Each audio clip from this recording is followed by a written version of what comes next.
Hey guys, in this video we're going to be checking out the new Eachine BeeCore V2, and this is an updated version of the BeeCore.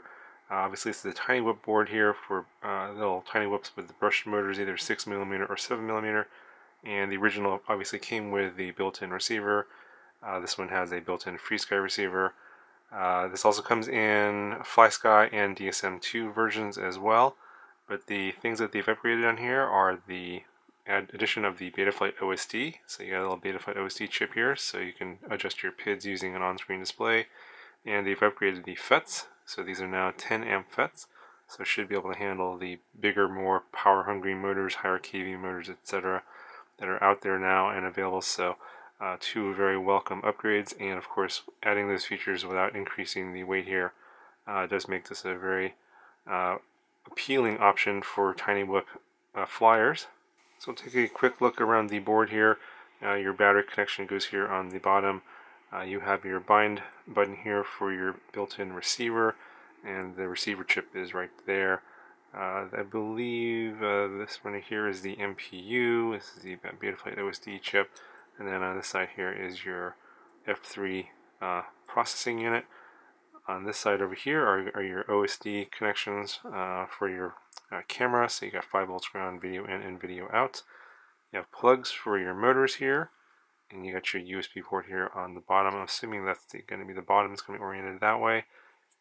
And then on this side of the board here, you do have a couple of solder pads for a buzzer if you want to add a buzzer, so it's kind of nice.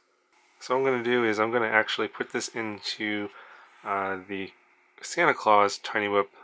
This is like an Eachine E011 variant, the E011C, and it says like a regular board in here. And I'm going to swap out the board that this comes with and put the BeeCore in there.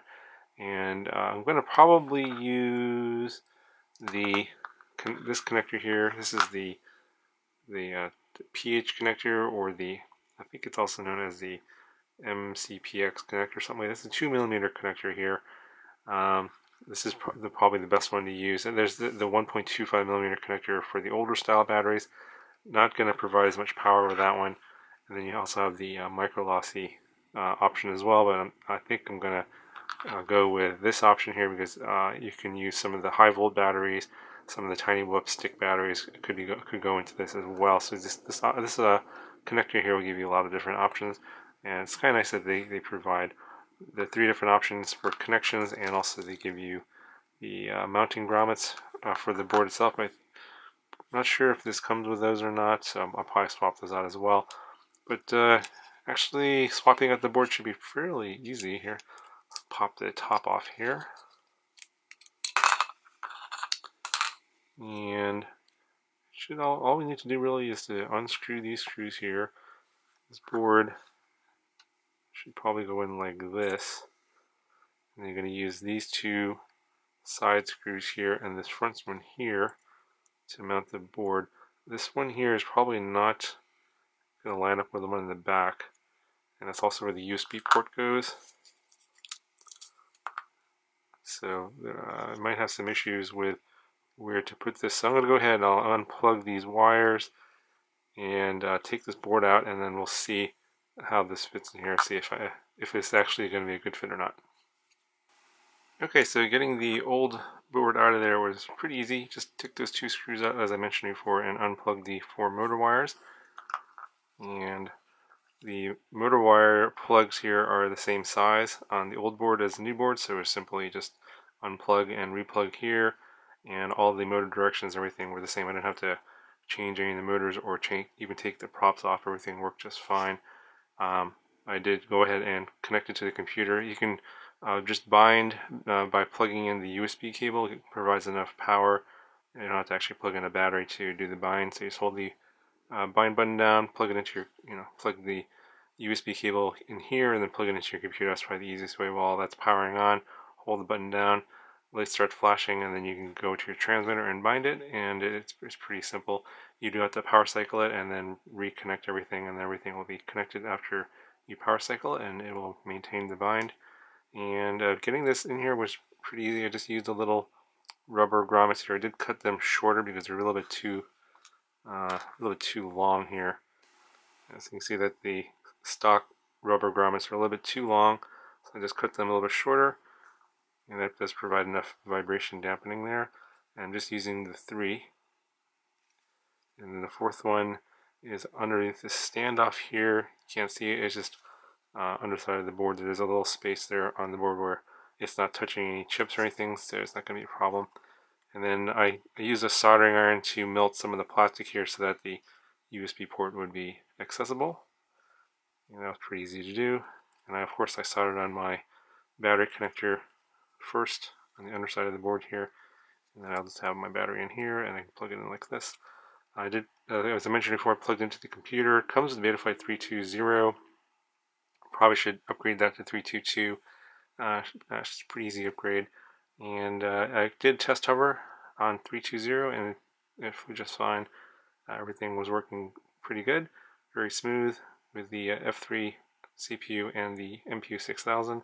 So at this point, all I need to do is connect up my FPV camera. So I'm going to be using one of these. This is a VM2751, and it has the 4 wires here for your video in, video out, and power and ground. If you're using one of the other older all-in-ones that doesn't have the video in and video out, then you have to go through and cut pins and stuff. I have a video on that somewhere on my channel from a while back, but I suggest picking up one of these. I think this one came off of one of my models that wasn't working. I think it was the SPC Maker 80A.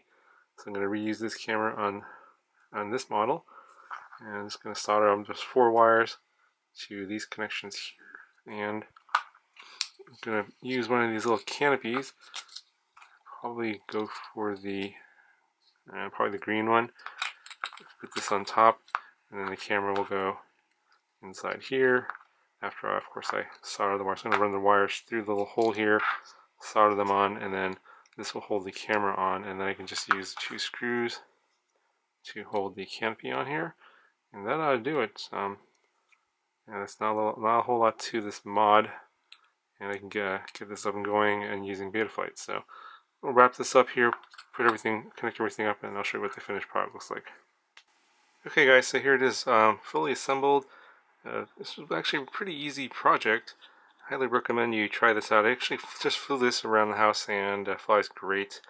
I didn't really modify the pids too much, just raised the P gains and the I gains a little bit. I didn't really tune it, but Betaflight 3.2 without a whole lot of tuning flew totally fine.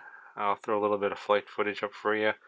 And yeah, this is a very easy mod. If you have the E011C or an E011 with the toy flight controller board on there, easy to pop this out, put in the BeeCore V2. All you gotta do is solder your battery connection and then solder on your camera. You will have to come up with some sort of a canopy. I picked this up from Amazon. I forget, it was like 3 of these for like $6 or $7. There's obviously a lot of 3D printed solutions as well out there, so that's there's a lot of options out there for this one, so I'm not going to go into that too much detail. If you want to use the tiny whip batteries, you'd have to cut a little slot here in the plastic so the battery can slide all the way through. But other than that, it works totally fine, flies great. 7mm motors are pretty powerful, although I think I might do another one of these. I have a BeeCore FlySky version coming, and I might do a mod with the newer Bold Clash motors, the ones with the I guess they're 19,000 kV, so even more power. Although these are plenty of power for what you want to do inside the house. And oh, another thing I want to mention is that the FreeSky receiver on here does support RSSI on auxiliary 5. I believe it's channel 9 on the receiver. So pretty cool, and you'll see that on the FPV footage that the RSSI shows up on the OSD. Anyway, you guys, let me know if you have any questions about this pretty cool mod. Definitely check out the board. It works really well, and I'll talk to you guys in the next video.